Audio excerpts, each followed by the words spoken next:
Chose promise, chose due. Aujourd'hui, on s'attarde sur Izuku Midoriya, mais plus précisément sur 4 choses qui n'ont vraiment aucun sens sur son alter. Allez, abonne-toi et on commence. J'attends.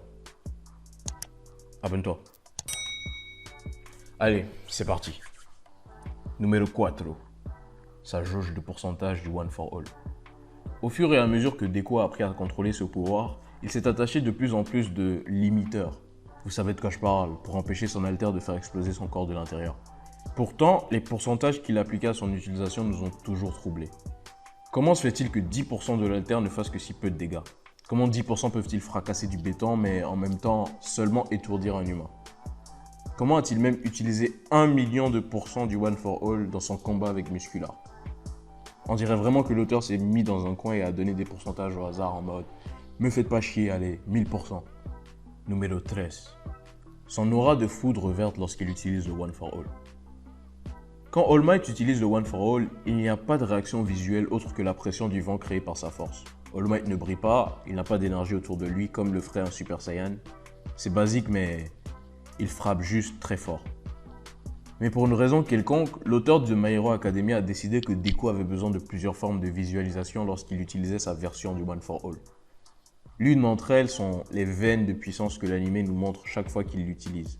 Il s'agit très probablement d'une forme purement esthétique qui ne peut être vue que par les personnages de la série. Mais on peut voir la foudre verte qui entoure Deku lorsqu'il l'utilise. Qu'est-ce que cette énergie verte? Pourquoi devient-elle plus évidente à mesure que Deku développe le One for All?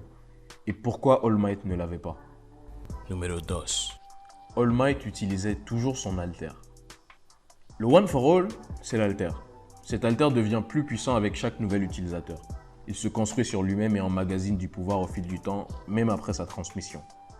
Mais comment peut-il exister à deux endroits à la fois? All Might le donne à Deku, c'est clair, mais il est toujours capable de l'utiliser lui-même. L'implication évidente est que c'est comme le transfert de données. Le One for All, c'est les données. Deku et All Might sont les deux ordinateurs. Mais si c'était le cas, Deku n'aurait pu utiliser que la quantité de One for All qu'All Might lui avait transmis. Pourtant, tous deux ont quand même utilisé 100% de ces données à plusieurs reprises avant qu'elles ne soient complètement transférées. Ça dérange pas trop, mais ça n'a absolument aucun sens. Numéro 1. La forme musclée de All Might.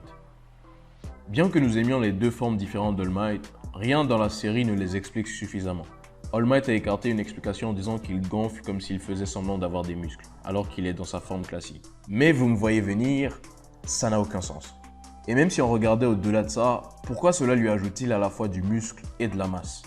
All Might pèse environ 400 kg dans sa forme musculaire et seulement un quart de ce poids dans sa forme maigre. Le One for All est peut-être surpuissant, mais rien de tout cela n'explique comment il peut littéralement créer de la masse à partir de rien. Eh Lavoisier, rien ne se perd, tout se transforme. Ha, laisse-moi rire. Merci d'avoir regardé cette vidéo, c'était les 4 choses que je trouve les plus insensées sur le One for All. N'hésite pas à me dire ce qui n'a pas de sens pour toi dans l'anime et peut-être qu'on en fera une vidéo. Pour le moment, lâche un pouce bleu et abonne-toi. On parle de Eraserhead dans la prochaine vidéo.